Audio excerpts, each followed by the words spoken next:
10 मुहर्रम उल हराम। आज यौम अशूरा का दिन है, 10 मुहर्रम है। आज की इस वीडियो में मैं आप लोगों के साथ शेयर करूंगी वो वाक़यात जो 10 मुहर्रम के दिन हो चुके हैं। बहुत सी ऐसी ख़वातीन हैं कि जिनके घर में भी छोटी छोटी बातों पर झगड़े होते हैं। क्या आपको लगता है कि अब रिश्तों में वो पहले जैसी इज़्ज़त और मोहब्बत नहीं रही? आजकल हमारे घर महल जैसे तो बन गए हैं, लेकिन इन महलों के अंदर सुकून क्यों ख़त्म हो गया है? क्यों शोहर बीवी या बहन भाई एक दूसरे की बात बर्दाश्त नहीं कर पाते? वो ज़हनी सुकून, वो खुशियाँ कहाँ गुम हो चुकी हैं? आज की वीडियो में मैं आपको बताऊंगी, 10 मुहर्रम के हवाले से मैं आपको तारीख़ के वो सबक बताऊंगी जो आपके घर के झगड़ों को ख़त्म करके दिलों में मोहब्बत पैदा कर सकते हैं। अस्सलाम वालेकुम, कैसे हैं आप सब? उम्मीद है सब खैरियत से होंगे। अल्लाह का शुक्र है, मैं भी बिल्कुल ठीक हूँ। आज की इस वीडियो में मैं आपको बताऊंगी कि 10 मुहर्रम वाले दिन क्या क्या वाक़ये हो चुके हैं और वो वाक़ये हमें क्या सबक देते हैं। हम कैसे अपनी रोज़मर्रा की ज़िंदगी में उन वाक़यात को जोड़ सकते हैं, उन वाक़यात के हवाले से सबक हासिल कर सकते हैं। सबसे पहले है हज़रत आदम अलैहिस्सलाम की तौबा कबूल हुई। 10 मुहर्रम उल हराम को हज़रत आदम अलैहिस्सलाम की तौबा कबूल हुई। तो इससे हमें ये सबक मिलता है कि हज़रत आदम अलैहिस्सलाम से जब भूल हुई, गलती हुई, तो इन्होंने अपनी अना को बीच में नहीं लाया, बल्कि फ़ौरन माफ़ी मांग ली। हमारे घरों में लड़ाई तब ख़त्म होगी जब हम अपनी गलती मानना सीखेंगे। मियाँ बीवी या घर का कोई भी फ़र्द अगर झुक कर सॉरी बोल दे तो इज़्ज़त कम नहीं होती, बल्कि दिल में मोहब्बत बढ़ जाती है। हज़रत आदम अलैहिस्सलाम का वाक़या हमें ये सबक देता है कि जब गलती हो जाए तो माफ़ी मांग लेने से हम बच सकते हैं, हम अपने प्यारों से जुड़े रह सकते हैं। और दूसरा वाक़या हज़रत मूसा अलैहिस्सलाम और फ़िरौन, गुस्सा और जुल्म पर काबू। 10 मुहर्रम उल हराम हज़रत मूसा अलैहिस्सलाम की निजात। अल्लाह ताला ने समुंदर को चीर कर हज़रत मूसा और बनी इसराइल को फ़िरौन के जुल्म से निजात दी और फ़िरौन को इसकी फ़ौज समेत गर्क किया। तो 10 मुहर्रम उल हराम के दिन का ये वाक़या, हज़रत मूसा अलैहिस्सलाम का वाक़या, हमें सबक देता है कि फ़िरौन तकब्बुर और जुल्म की इंतहा था, जबकि मूसा अलैहिस्सलाम सब्र की। घरों में जब कोई फ़िरौन बनकर चिल्लाने लगे तो दूसरों को साबिर बनना पड़ता है। जब घर में कोई एक शख्स गुस्से में फ़िरौन बन रहा हो तो दूसरे को वहाँ खामोशी अख्तियार करनी चाहिए। फ़िरौन का अंजाम हमें सिखाता है कि तकब्बुर और ज़ुबान की तेज़ी से रिश्तेदारियाँ और घर तबाह हो जाते हैं, जबकि नरमी और सब्र से समुंदर भी रास्ता देते हैं। इसलिए आप खुद को साबिर बनाएं, सब्र करना सीखें, नरमी अपने अंदर लाएं और अपने अल्लाह से जुड़े रहें, अपने अल्लाह से मदद मांगें। जब भी कोई परेशानी हो, मुश्किल हो, तो अपने अल्लाह का साथ हरगिज़ नहीं छोड़ना। अपने अल्लाह से ताल्लुक़ बनाए रखा करें और सिर्फ़ मुश्किलात में नहीं, खुशियों में भी अपने अल्लाह को याद किया करें। हर वक्त उठते बैठते हमें अपने अल्लाह से मदद मांगनी चाहिए, माफ़ी मांगनी चाहिए और अपने अल्लाह को याद करते रहना चाहिए। और इसके अलावा हज़रत यूनुस अलैहिस्सलाम की मछली के पेट से निजात। हज़रत यूनुस अलैहिस्सलाम को मछली के पेट के अंधेरों से आफ़ियत के साथ निकाला गया, क्योंकि उन्होंने हमेशा अपने अल्लाह को याद किया। मुश्किल वक्त में कसरत से अल्लाह के ज़िक्र और अज़कार किए।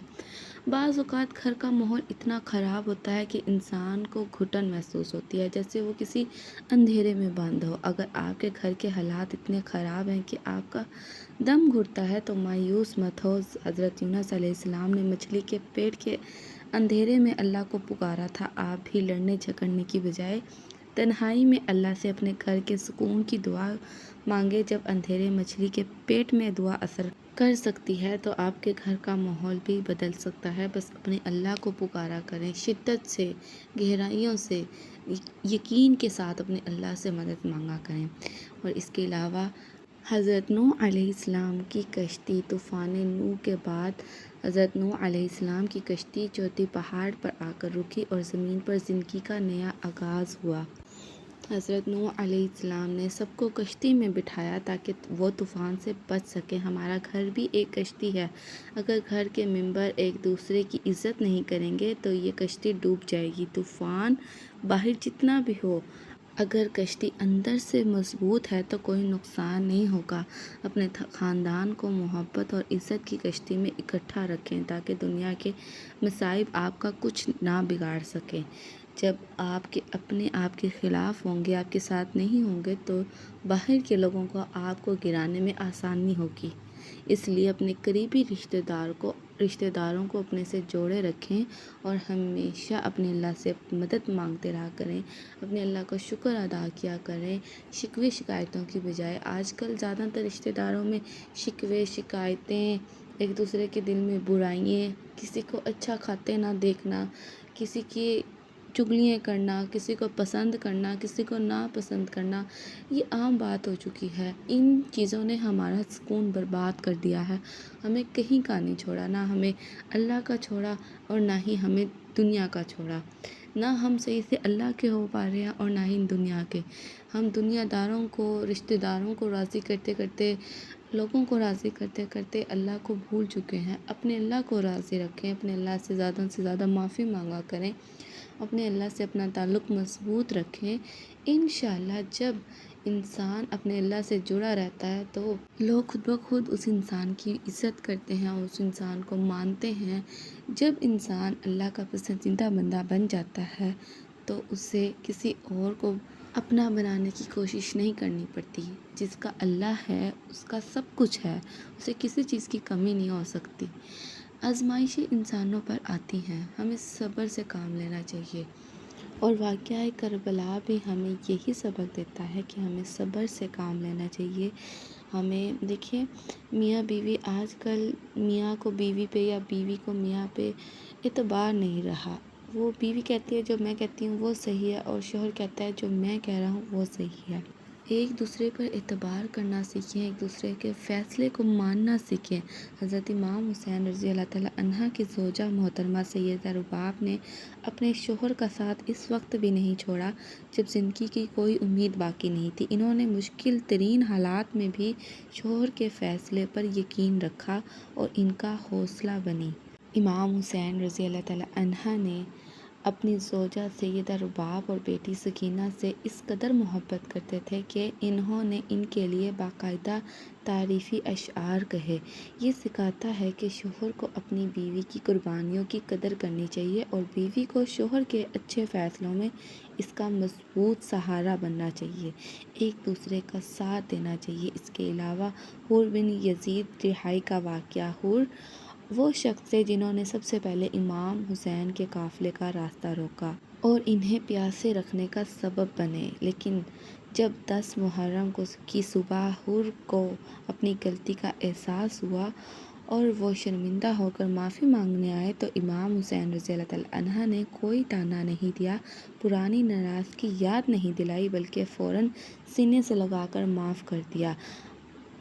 اور آج کل گھروں میں معمولی باتوں پر سالوں سال بول چال بند رہتی ہے اور رشتہ دار ایک دوسرے کی خون کے پیاسے ہو جاتے ہیں۔ کربلا ہمیں صبر اور معافی کا سبق دیتی ہے۔ اگر ہمارا کوئی رشتہ دار اپنی غلطی مان کر یا جھک کر ہمارے پاس آئے تو ہمیں اپنا دل بڑا کر کے، اپنی ایگو کو ایک سائڈ پہ رکھ کے معاف کر دینا چاہیے اور سینے سے لگانا چاہیے۔ رشتہ داروں کے ساتھ حسن سلوک سے پیش آنا چاہیے۔ آج کل بھائی جائیداد، پیسے یا معمولی غلط فہمیوں پر بھائی ایک دوسرے کے دشمن بن جاتے ہیں۔ حضرت عباس علمدار نے اپنے بھائی امام حسین کی وفاداری میں اپنی جان، اپنے بازو اور اپنی پیاس تک قربان کر دی۔ انہوں نے آخری وقت تک بھائی کے علم پرچم کو گرنے نہیں دیا۔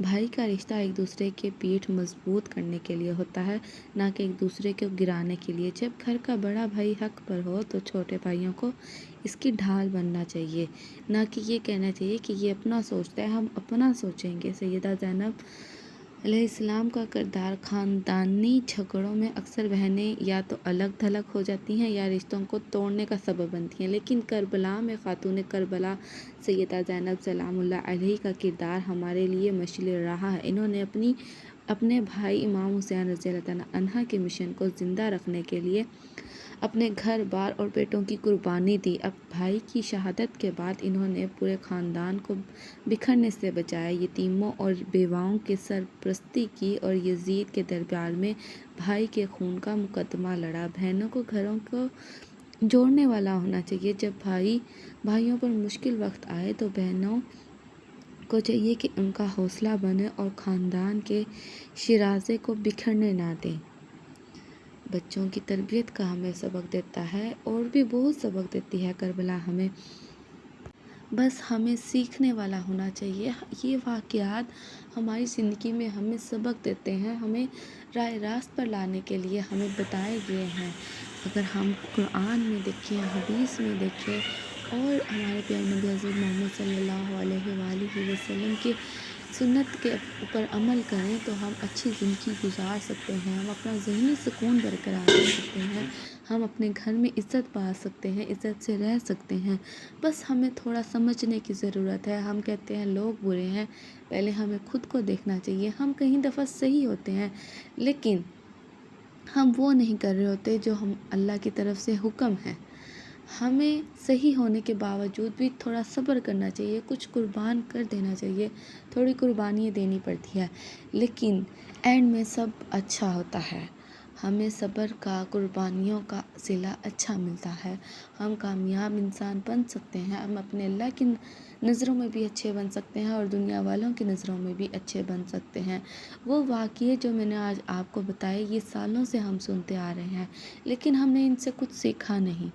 हमें सीखने की ज़रूरत है, हमें समझने की ज़रूरत है कि ये वाक़यात हमें क्या सबक दिलाते हैं। आजकल घरों के मसले कोई मसले ही नहीं रहे, लेकिन असल ज़हनी सुकून तबाह करने वाले मसले यही हैं। हमें समझदारी से और इन वाक़यात से और सुन्नत नबवी से, हमें कुरान पाक से सीख लेनी चाहिए, समझ लेनी चाहिए। ये बातें आम लगती हैं लेकिन आम नहीं हैं। हमें अपनी ज़िंदगी ऐसे ही लड़ाई झगड़ों में दिल गंदे रखे, ज़ुबान गंदी करके नहीं गुजारनी। हमें अपनी ज़िंदगी अच्छी गुजारनी है। हमने आगे जाके अपने अल्लाह को क्या मुँह दिखाना है, कभी सोचा है आपने? क्या ऐसे ही सोचते सोचते चले जाएंगे कि लोग बुरे हैं, हम सही हैं, हमारे साथ गलत होता है, हम हमेशा ऐसे होते हैं, हम हमेशा ऐसे होते हैं, पर हमारे साथ कभी अच्छा नहीं होता। अल्लाह के बंदो, आप क्यों बंदों से उम्मीद लगाते हो? आप अल्लाह के बंदे हो तो अल्लाह से उम्मीद लगाओ। जब उम्मीद उस रब से होगी तो सब कुछ अच्छा होगा। वीडियो अच्छी लगे तो चैनल को सब्सक्राइब और वीडियो को शेयर लाजमी कीजिएगा। मिलते हैं हम अगली वीडियो में, तब तक के लिए अल्लाह हाफिज़।